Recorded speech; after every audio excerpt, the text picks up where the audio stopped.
Welcome to Lit with Ernest, where we delve into the lives and works of influential figures in literature.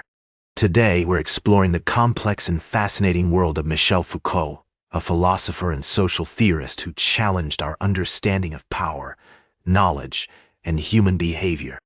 To start, let's get to know Michel Foucault, the person behind the ideas.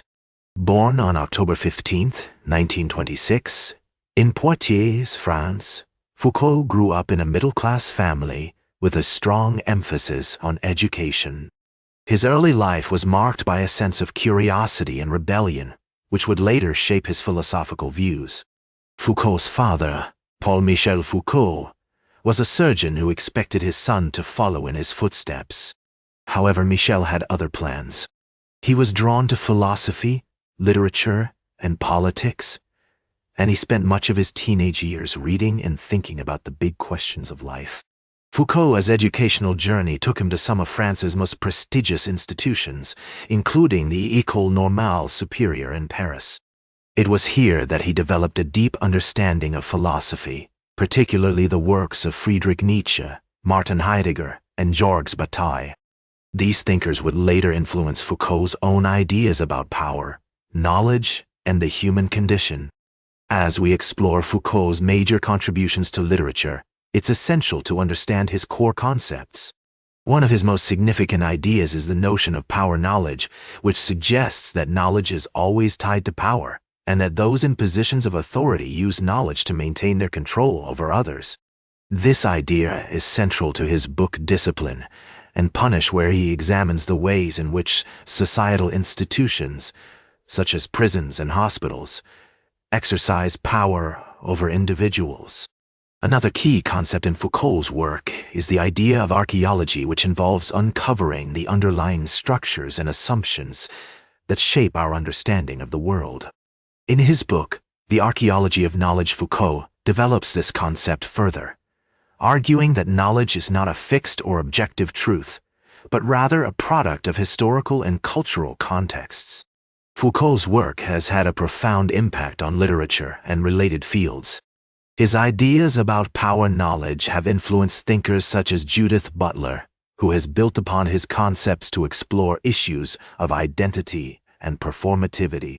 Similarly, authors like David Foster Wallace have drawn upon Foucault's ideas about the complexities of power and knowledge in their own writing. However, Foucault's work has not been without controversy. Some critics have argued that his ideas are overly pessimistic, suggesting that individuals are powerless against the forces of societal control. Others have criticized his rejection of traditional notions of objective truth and universal morality. Despite these criticisms, Foucault's legacy remains significant. His emphasis on critique and self-reflection has inspired generations of thinkers and activists to question authority and challenge dominant narratives. As we navigate the complexities of modern life, Foucault's ideas remind us that knowledge is always provisional and subject to revision. One example of Foucault's practical impact can be seen in the work of contemporary authors like Maggie Nelson, who has drawn upon his ideas about power, knowledge, and identity in her own writing. In her book, The Argonauts, Nelson explores the complexities of love, desire, and identity, using Foucault's concepts to examine the ways in which societal institutions shape our understanding of ourselves and others. In conclusion, Michel Foucault was a complex thinker who challenged us to rethink our assumptions about power, knowledge, and human behavior. His work is like a rich, bold wine. It's complex, nuanced, and worth savoring. As we reflect on his legacy, we are reminded that true freedom lies in understanding the complexities of our world and being willing to question the status quo.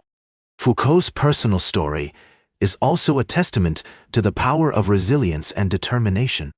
Despite struggling with his own identity and facing criticism from his peers, he remained committed to his ideas and continued to produce innovative and provocative work until his death in 1984. Like this episode if it hit true. Share it if you respect honest talk about authors. Subscribe because we'll do this again. This is Ernest, signing off.